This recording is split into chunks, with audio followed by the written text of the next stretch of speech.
Hello, girls and boys. Welcome back to Read Me a Story. And hello also to my grandchildren, Max and Theo, Josephine, Charlotte, Penelope, and Simon. All of my grandchildren loved Curious George, and I'm sure they have all the books too, just as I do here. We're going to have a Curious George Day today. I bet you can hardly wait. It is the favorite, I'm sure, of most little girls and boys. But first, I'm just going to mention my book. I wrote this. I'm the author. It's called Tips and Tidbits for Parents and Teachers. So it's for your mums and dads to read. And it will tell them all about my 50 years in the classroom teaching and all the things I've learned. And it will help them to help you at home. They can get it from AmazonBooks.com. All right, now we're going to look at Curious George, and I have him here. He's smelling the beautiful flowers that I have out here for today. Now I'm going to start today with the very beginning of Curious George. These books are amazing books. They were written by Margaret and Hans Ray. Hans did the writing of the story, and Margaret, his wife, was the illustrator. And they lived in Germany, and they were a Jewish couple who did this around the wartime, around the Second World War. And they had many struggles trying to get this book to you girls and boys now. And it finally happened, and Mommy and Daddy can go on Google and read all about the amazing story of this couple. It really is a heartwarming story. And now, even though they are no longer with us, writers are still writing Curious George books. So today I'm going to start with the first one. There are so many. This book here, after the first big book, we have Curious George with 8 stories in it.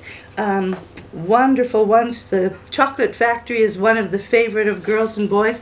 And then many, many little books as well. I think I have most of them here, and I think you have had many of them told to you as well. They certainly are favorites. But I think it's important to know how it all began. So this is the beginning of the Curious George story. This book says The Complete Adventures of Curious George.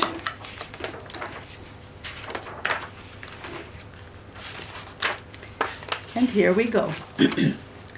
This is George. He lived in Africa.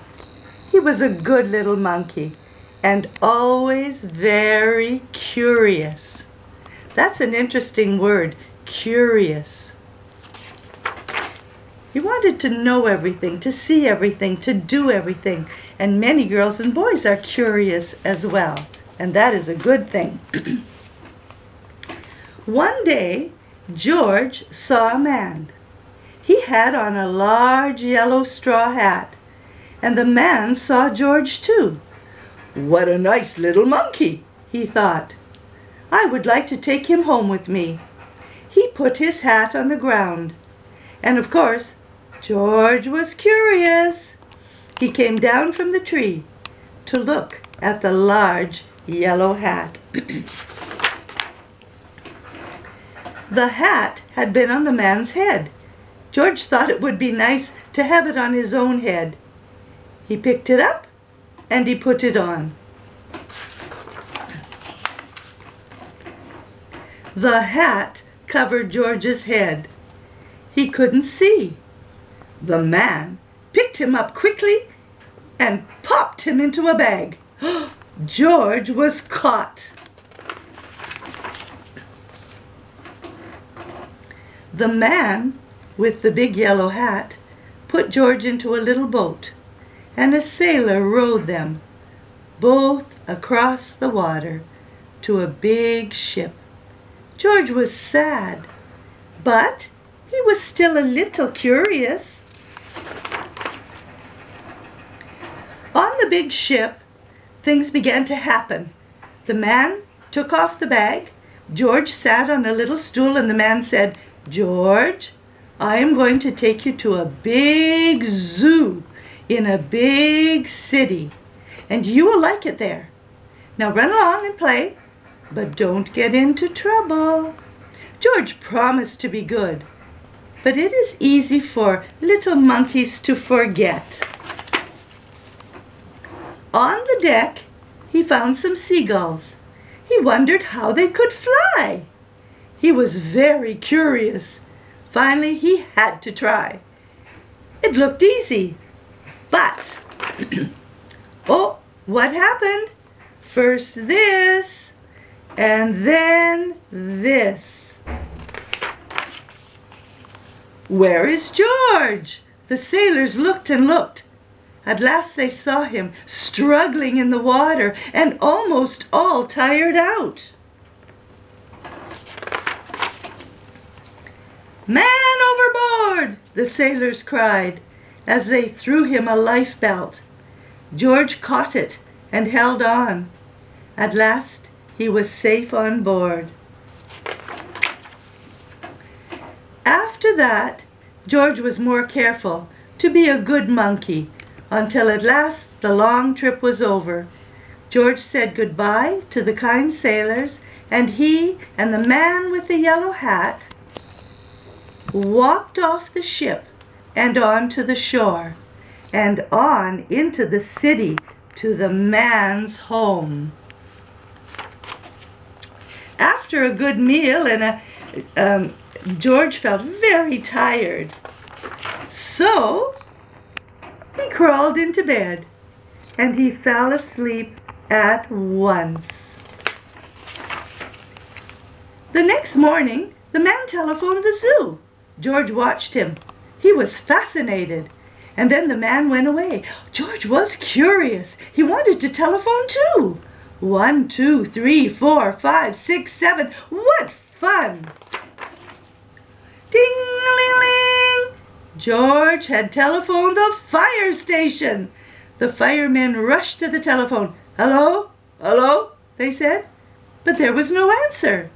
And then they looked for the signal on the big map that showed where the telephone call had come from. They didn't know it was George.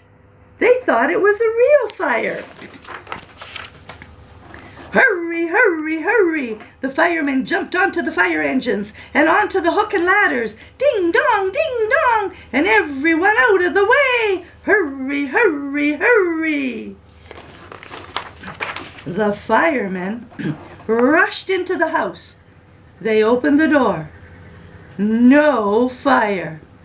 Only a naughty little monkey. "Oh, catch him, they cried. George tried to run away. He almost did, but he got caught in the telephone wire. And a thin fireman caught one arm, and a fat fireman caught the other.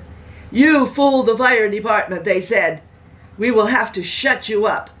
And they took him away, and they shut him in a prison.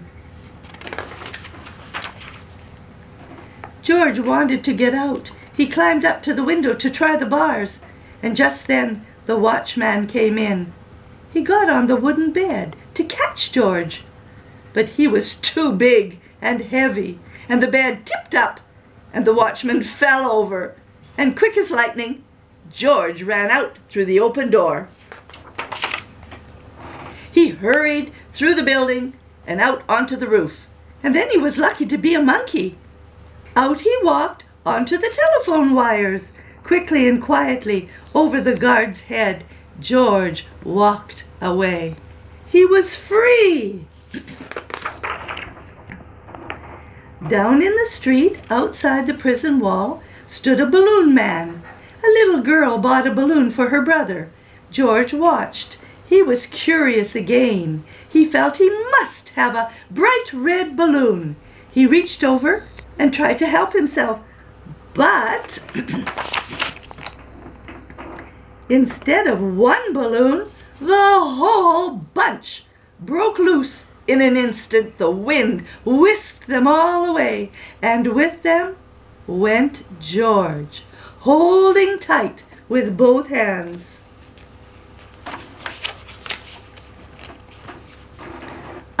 Up he sailed, higher and higher. The houses looked like little toy houses, and the people like dolls. George was frightened. He held on very tight. And at first, the wind blew in great gusts. Then it quieted. And finally it stopped blowing altogether. And George was very tired. Down, down he went, bump, on to the top of the traffic light. Everyone was surprised. The traffic got all mixed up. George didn't know what to do. And then he heard someone call, "George!" And he looked down and he saw his friend, the man with the yellow hat. George was very happy. The man was happy too. George slid down the post, and the man with the big yellow hat put him under his arm. And then he paid the balloon man for all the balloons. And then George and the man climbed into the car, and at last away they went. To the zoo. What a nice place for George to live. And there he is at the zoo.